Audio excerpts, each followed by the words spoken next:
So La La Land starts out with a big old musical number about being in LA, the choice of which to move out from where you are to go follow your dreams out in LA, which is both a bold but futile task, which is what they kind of try to get across at the very beginning, is like, look at me, I'm an individual, I have my own life, I have my own stories, and I have something to bring to the table.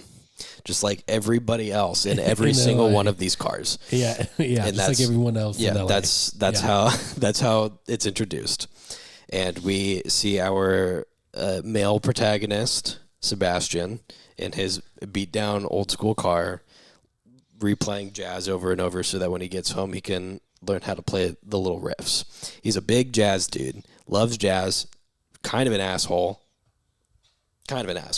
Which he can be because he's extremely good looking. He can get away with that kind of stuff. That is what I talked to Sybil about, is how do you have kind of an asshole, kind of a standoffish character? And the answer is very passionate about what they do and attractive. Yeah. Those are the only ways to do it. So yes, you're right. Dude, that's how he gets away with that's it. Like, isn't that like almost the tippy top of like privilege, is like a good looking musician? Like, I feel like that's kind of up there with. Yeah. You know what Especially, I mean? And also a controversial take, but not controversial at all. Jazz. Specifically. Yeah, okay. So, yeah. I feel like I would need Steven's take on that. Steven would disagree with you, but at the same time be like, yeah. So Sebastian is broke, and his favorite jazz club just got turned into a tapas bar, and he's very upset about it. They just call those strip clubs? No. Is it? No, that's topless. That's topless. Topless bar. That's what you said. No, tapas. Oh. Tapas. I'm just kidding. I know you said tapas. Yeah. And he's very upset about it. And he is a very serious musician that cares very much about his craft. Yeah, almost too serious, I would say. Let's keep that on the top of our heads here, Jarvis, when we're thinking about why this movie is good later. Okay. You should just bring out a whiteboard. Just start writing it down. It's like follow me. I feel like you're got crazy guy. If we got it right here. Yeah, I feel like you're that crazy guy from the meme with all the lines connected to. And like, that's your first thing here. Yeah, I know too much about this movie as well. And he takes a gig playing piano at a restaurant. Okay. Where J.K. Simmons is the restaurant owner in this case, which is very fun. And he's kind of trying to negotiate, like, hey, I'll play some of your set lists and I'll add some of the songs I want to play in there. And he goes, how about you play all of the songs on my set list and none of the ones that you want to? He goes, I also have an idea. What if I play all of the songs on your set list and none of mine? And he goes, great, that's a great idea. Yeah. We'll do that one. Because it always has to be his idea. Yeah. And so I kind of feel like that's the case with us in this movie in this very moment. Yeah. Like, you're going to accept all of my ideas about this movie because I'm right and you're wrong. Okay. Sure. And then we switch immediately to Mia's perspective. And Mia, played by Emma Stone, is going to auditions. She wants to be an actress. And is doing the same thing. That's an important part of being an actor in Hollywood, I'm assuming. Yeah, is wanting to be one? Or doing the auditions? Yeah, doing the auditions is an important process. I think we should say for the people in the back, the important part of the wanting is the doing, right? I think it's like the pursuit of the doing. I can agree with that. Would you say, Jarvis, that you wanting to do this podcast led to as much action as just going to your day job as it was before you started doing the podcast? Anywhere. Would you say that this podcast gets more successful the more we do it or the more we want to do it? Like and subscribe. You know what? This is a very it's a very for sure, but very hypothetical, but like really actionable thing. Sure.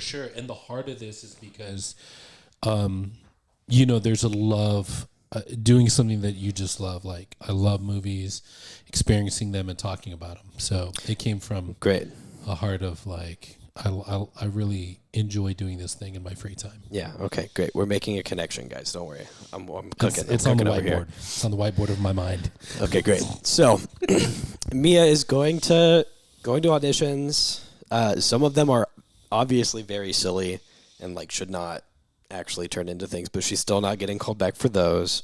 And she works at the cafe at the Warner Brothers lot that I'm probably going to cry at when I go visit the Warner Brothers lot. I went there. I saw where it You was. did? I've been to the Warner Oh, Brothers lot. that's so cool. Yeah, because we went on the tour and they said, "Hey, this is where, this is the coffee shop where." That's so I do cool. have a reference. I do have a reference for it. I did see the I get to the go do actual that. coffee shop. Yeah, I walked so down the sick. streets where they I'm filmed so it. excited Yeah, for that. yeah. So You saw the Casablanca, the balcony from it? yes, I think so. so cool. I did the Warner Brothers So tour. fucking cool. I went to visit my sister when she was living out there, and so we did that. I love that. I get to go do that. That's my Monday. Nice. Yeah. So no, yeah, that's the Warner Brothers lot, right? Yeah, yeah, not the Universal lot. Yes. The Yeah. Universal one is more expensive, so we went to the Warner Brothers one. Yeah, yeah. I'm doing both. Nice. Spare no expense for this full-time movie fan. So she works on the studio lot, but in the coffee shop, Yes. Which I saw. which you saw, I don't know if I mentioned and it I'm when I going looked to at it. see soon.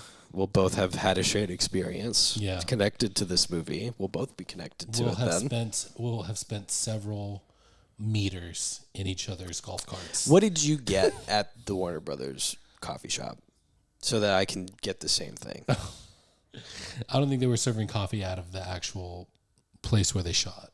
It's a real coffee shop, though. We saw the Friends couch too. I got to sit in it. So I don't drink coffee. she gets dejected by all of the auditions she's getting rejected by, and her roommates are like, "Hey, we're all going to a party. You should come with us. There's gonna be a lot of Hollywood people there." And then they have a big old musical number that's about going to the party and the debauchery of the feudalism of Hollywood parties. Do you like those phrasings? Should I change them? The party's lit, but she's not having fun. That's not from my generation. That's not for his generation. No. All the cool kids were going, but none of the cool kids were there. Gotcha. That feel. So That works. so Mia ends up still staying pretty late to the party, but her car gets towed and she has to walk back home. She passes by a restaurant, piano bar, that she hears beautiful music being played out of, and she walks in, and there's Sebastian, who she has interacted with briefly on the highway once, and he is It wasn't a pleasant interaction. no, he honked very aggressively, and she flipped him off. Yeah. And he's playing a beautiful, beautiful song that I think got snubbed for best song in a movie to another song in this movie that I think is not as good. Yeah, your unbiased opinion. My unbiased opinion is that La La Land won the Oscar for best original song in a movie, and it wasn't this one. Yeah. And I'm mad about that. He hasn't shut up about it. I really haven't. I know Jarvis is making a joke, but I bring it up as many times as possible. Me and Sebastian's theme is one of my favorites, probably all-time scores. Yeah, it's very good. It's very pretty. But unfortunately for Sebastian, it was not on the set list. He was supposed to be playing Jingle Bells. Yeah. And he gets fired, and as he storms out, Mia's trying to be like, "I just heard you play, and it's so good," and he just completely blows her off. Whoa. So that's two interactions now that they've had that were not good together. And then the next thing that happens. Help me out, Jarvis. I can't, man. You're Mr. I Love La La Land. I've seen it 15 million times. I saw it for the first time yesterday. Do you remember? I think it's do you switched. remember No, it's her immediately doing more auditions. Do you remember in the beginning of the episode when I called it Blah Blah Bland? Yeah, did you fall asleep? No, but That I would've also explained it. am not going to be able to help you recall things that you've missed. Fair enough. So she's doing more auditions, and she's not getting called back to them. And she ends up going to. specifically. Isn't that the scene where like she goes in and like says like 5 words and they're like, "Thank you." No, well, yeah. It's that. It's like 3 or 4 different auditions, including the "No, Jamal, you be tripping," which I love a lot. Yeah, dude, that was funny. And then yes, the one where she walks in and That was the last one that we saw that really put the nail on. Like she's hating this.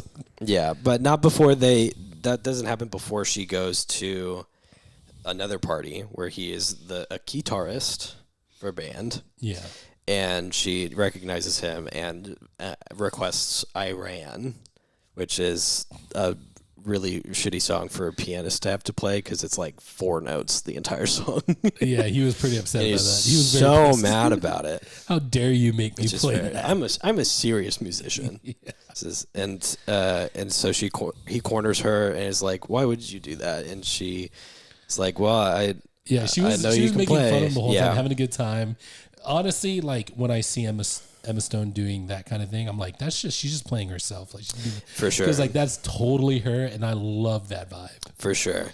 And so he's like, "Oh yeah, if you're so, haven't I seen you somewhere before?" And she said, "Yeah, I'm an actor." He goes, "What movies have you been in?" She said, "You probably see me at the coffee shop on the Warner Brothers lot." And he went, "Fair enough." And they have a little thing.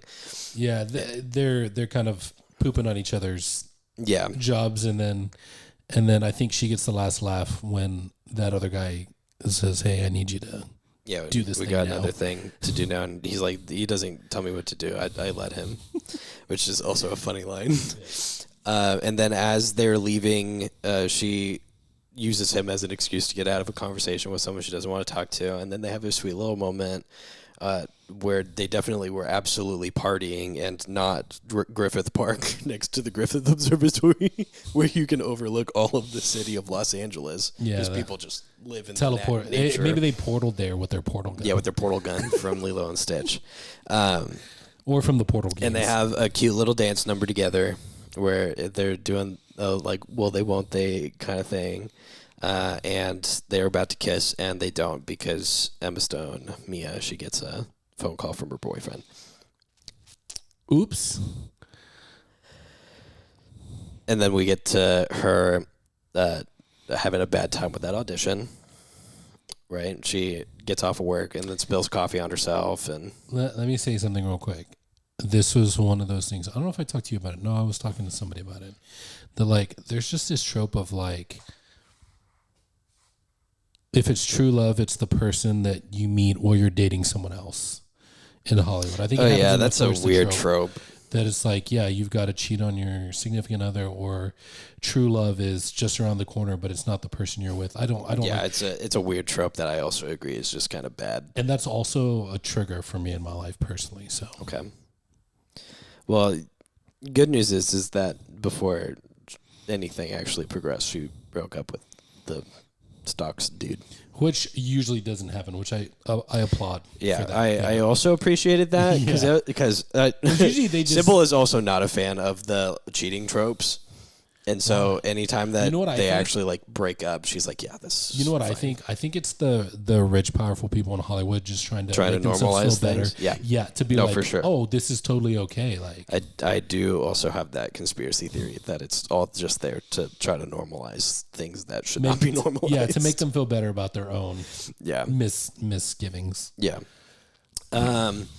And yes, she doesn't get the part on another shitty audition, and the one that I was talking about? yeah, where she walked out and there were like 5 different versions of her, but she thinks they're all prettier and more put together and whatever.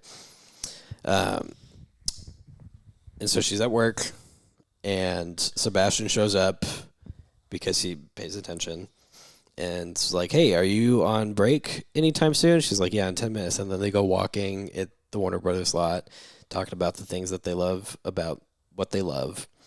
And Mia brings up the fact that she does not like jazz, and Sebastian cannot take that. So he immediately takes her to his favorite jazz place called the Lighthouse. So to explain how jazz is exciting and in this situation, I'm Mia and you're Sebastian, and you're trying to teach me the wonders of jazz, aka La La Land, this movie. Yeah. Well, the thing Show I me like the wonders about both of their versions of passion for the things that they're passionate about is that Sebastian is the like stereotypical tortured artist, where it's like he loves the thing that he does and he's really good at it, but he can't like do anything with it.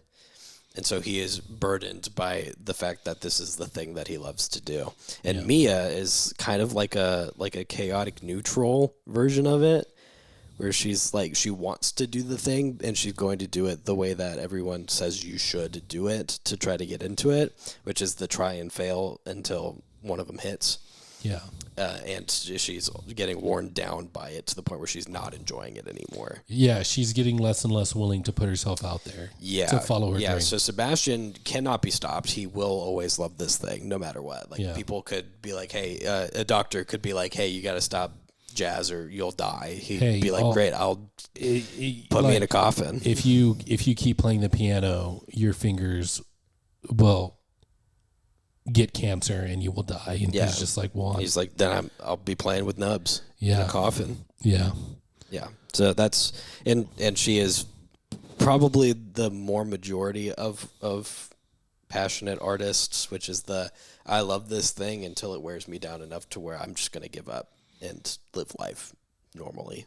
Yeah. Go finish their degree, get a normal job. Yeah. Maybe think about it once or twice, like join community theater or something. Have a midlife crisis in the middle of having and then 3 try or 4 again kids, at some point. Leave her family to pursue the dream that she gave up on earlier because she's further along in life and has learned and feels more ready to tackle the things. Just to have realized that if you had stuck with it longer ago, you would have had a better shot at it. And now you've aged out of all the didn't have to throw away your entire life. And you've aged out of all the things you want, and Hollywood don't want you no more. Yes. So that's because you're in your mid-30s.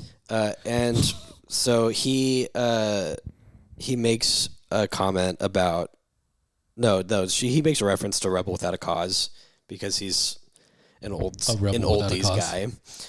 And she's never seen the movie, and he was like, oh, well, they're playing it at the Rialto if you want to go see it with me at some point soon. And she was like, yeah, I'd love to go do that. And so she goes and gets ready for their date. Wait a minute. Wasn't she still out with her? Wasn't she out at the dinner with her boyfriend? No, I'm getting to that. She was getting ready to go to this movie date, and her boyfriend shows up and is like, hey, my brother just landed. You ready for dinner? She's like, oh, shit. So they hadn't broken up at that point? No, not yet. No. She got asked out on a date, and she said yes. She cheated. She planned to go out on a date with somebody else while she was still... I am not even going to argue with you. She cheated. Absolutely, that's what happened. So, anyways, she's at the dinner, and she realizes that she actually hates everything about what's going on with this relationship, and she leaves in the middle of the dinner while they're talking mad shit about movie theaters, and I'm mad about that. I like to call that her Mamma Mia moment. I appreciate the Mamma Mia moment. I'll take that one. She was like, Mamma Mia, this is not for me. Yeah, and she's here we go again. I love it. It's so good. So they go and they see the movie, and they're about to kiss, and the projectionist fucks up old footage, which we all love. Classic. And then they go sneak into the Griffith Observatory and have a little dance number. This is the second time they've tried to kiss each other, and it's the second time. But at the end of their little dance at the Griffith Observatory, they kiss. Yeah. And then it starts the next part of their story, which is I'll speed through it so we're not sitting here forever, okay? He wants to open a jazz club in that place that he really loves, but he's broke. He doesn't have any money. And he wants to encourage her to follow her dreams in the way that he would do it, which is that if she can't get parts, she'll make a part for herself. So she writes a one-woman show, and she rents out a theater to do it in and is rehearsing it for months while he's encouraging her from a distance, thinking about what he would do if he could get a jazz club put together. And at some point, they go to the lighthouse to go listen to some jazz, and one of Sebastian's old school friends shows up. Keith happens to be. It's John Legend. Man, I wish I had a friend like John Legend. And he said, "Hey, man, I need a new pianist if you're interested." And a pianist? Keith embodies everything that Sebastian cannot stand about jazz. It's to him, that's selling out and giving up. But it's a steady job, and it has the ability to turn what he loves into his dreams. And he has a girlfriend. And he has a girlfriend, and she has her dreams that she's pursuing, and even though she's kind of embarrassed about his job situation, she's really encouraging, but he thinks that it's time for himself to like knock himself down a peg, you know, and just lean a little bit more in that I could make money doing something I'm good at. Have a steady gig, make some money. And so he goes to join Keith's band, and probably the like saddest scene, not like reality, but like the saddest like soul-crushing scene is Keith sitting there going, and it's guys like you that are actually killing jazz to Sebastian. It's like, you don't want to get rid of the old way of doing things and move on to the new thing that's going to bring young people in and enjoy what we love, because you're too stubborn and you think you're too talented and you're actually not doing anything with it. Yeah, John Legend. Which was a crazy scene, because it's just him being berated for like 2 minutes and then just being like, yeah. And so they actually like hit it big. They got a record that they get to tour with, and it sounds, I'm not gonna lie, it's pretty good, right? But it's not jazz. And Mia goes to go see one of the shows and also is like, it's pretty good, but I don't think this is what you want to do. But he's touring, and so they don't get to be around each other. And then we get to the scene that Jarvis says is bad because their conflict doesn't really exist. And I'll be honest, I went in the second time around and I was like, I don't remember the conflict being that big of a deal. And then I watched it again and I was like, no, actually, I feel like this is reasonable. So what's happening in that scene, just to break it down to its bare bones, he came back for a night and surprised her with dinner. She's 2 weeks out from her one-woman show, and he misses being around her and her encouraging him to be himself, and says, hey, why don't you come rehearse while we perform on tour?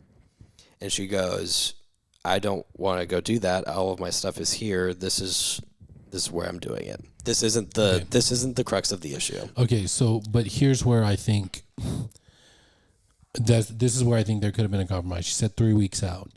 Why not spend 1 week and then you've got 2 weeks to continue to prepare? Like, to me, I think that would have been a reasonable.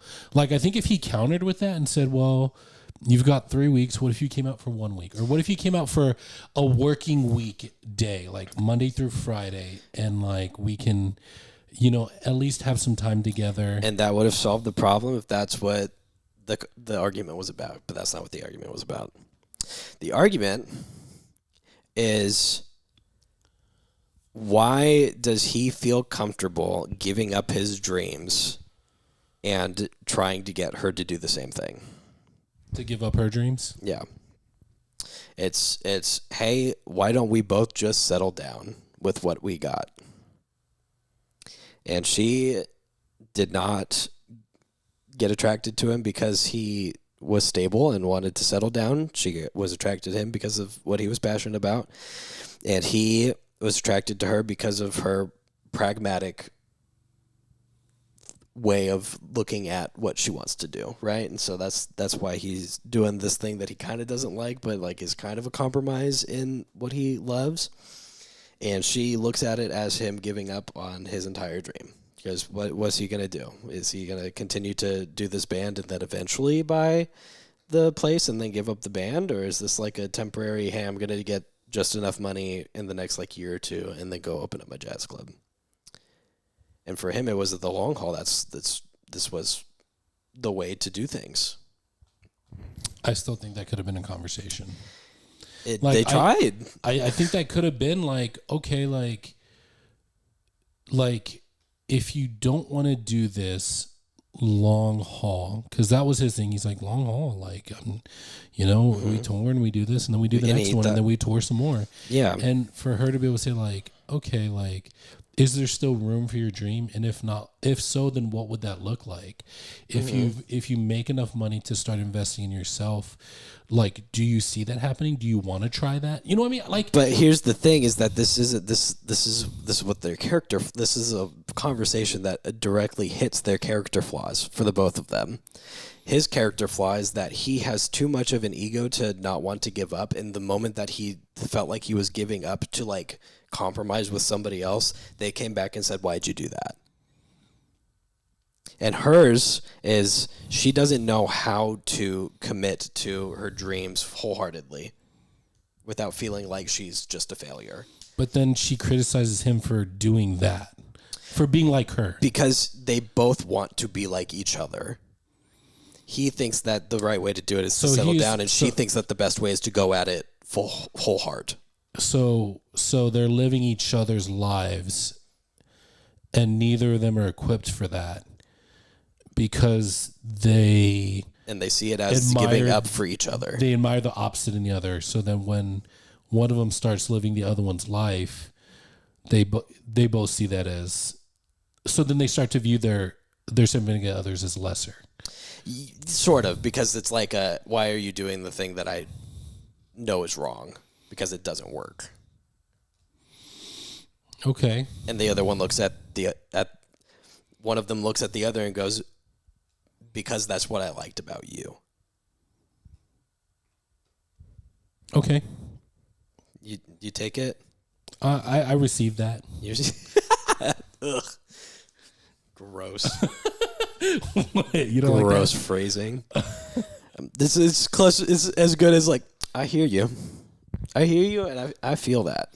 Look, man, you are giving me part of yourself, and I am receiving yourself into me. I'm calling HR. Anyways, so that conversation goes south, and she goes to have her opening night of her show, her only night of her show, let's be honest. And she's super nervous and goes out there and gives it her all. And Sebastian is getting ready to go support her, but forgot that there's some band photo shoot that he just decides, like, you know what? The band is more important in this moment because she doesn't believe in this anymore, I guess. Let me ask you this. Mm-hmm. He chooses correctly to go to Mia's thing. Yeah. Their relationship continues. Yeah. It's good? Oh, I'll get to that when we get there at the end. Well, okay, I'll get to that because that's the whole ending, brother. It's the whole ending of the movie. He doesn't make it to the show. In fact, there was like 7 people total in the audience. Yeah. She doesn't have enough money to pay back the theater. She doesn't have a job. She has no prospects. So she says she's going home. She's going home. She's going to go stay with her parents and, I don't know, maybe get like a 9-to-5 in Nevada and live out the regular life. She has a boyfriend that makes great money. Yeah, but she broke up with him because he doesn't believe in her dreams. Which is false, because he does. Yes, but he also makes a bad choice to not just be like, hey, guys, I'm actually not going to do the photo shoot. Bye. Which is like, that would create its own problems there. I can relate to that. You know, it's I like I can connect with that, like feeling like a good person that just made some bad decisions. Yeah. And, you know, missed out on something because of it. Yeah. Well, Sebastian's just kind of an asshole overall. So, of course, he's going to pick the thing that feels like he's getting the upper hand on somebody else because that's his problem.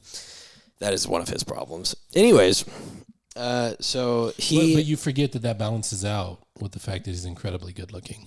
Oh, that's true, yeah. He is incredibly Don't forget to mention that. So he shows up she has that fit where she's like, I'm going home. We're done. This is over. And he says, I'll find a way to make it up to you. I will. And then he goes home and he's obviously upset about all of his life decisions at this point. And he gets a call from a casting agency who's looking for Mia, and he said, she doesn't live here. Go away. Don't call here anymore. Casting. And remembers that, or part of her show is that talking about how she lived in the house across from the library and wherever she lives. I don't remember. Yeah.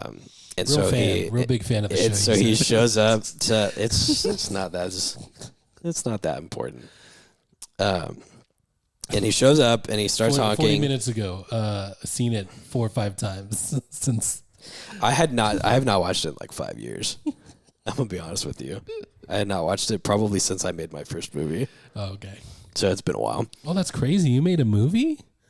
Yeah, Jarvis. I mean, movies cool. We have an ending. No big deal. That's our 500 episode special. I don't even know when we're gonna get to 500. 500. Is it 500? Yeah. Okay.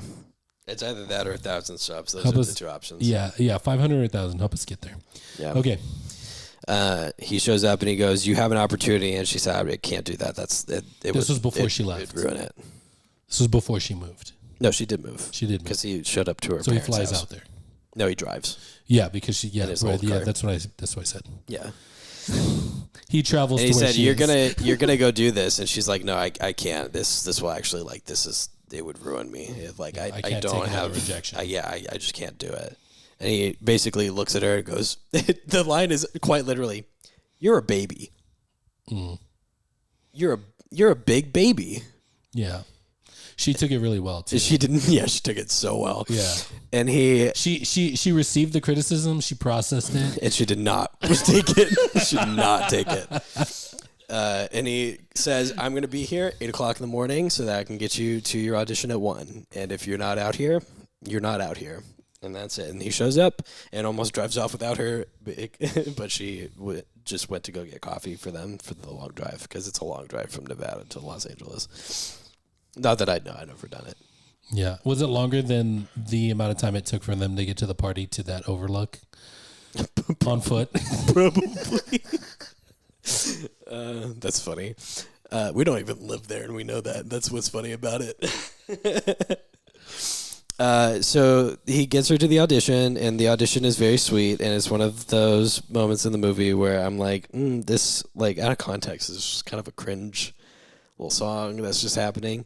But it's... Yeah, the story about her aunt. Yeah, but it is the story of why she's so inspired into doing things, is that she saw her aunt who was very, like, she would just go living and go do things. Very Sebastian-esque, living the dream and doing it just because why else?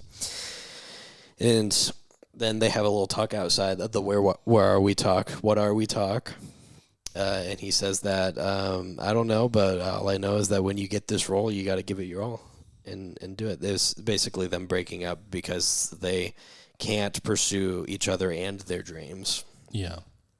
At the same time. And then we get a time skip to 5 years later where she's a successful actress and she's married with a kid and he has his own piano bar, his jazz bar.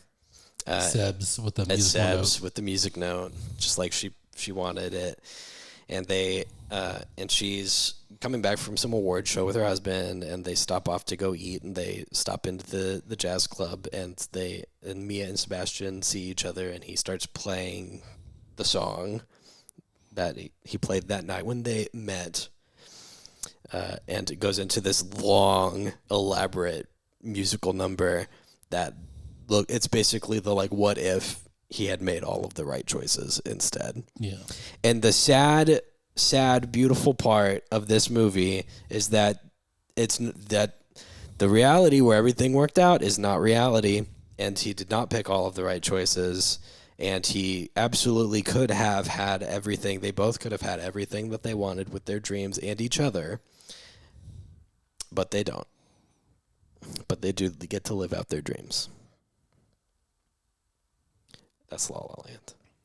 Hey. You look good over there.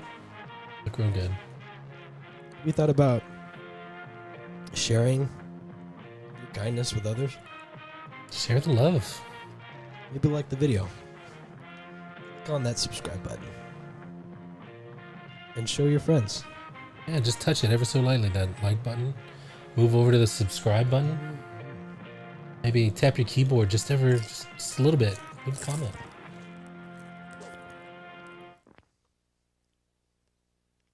Bye. That's it.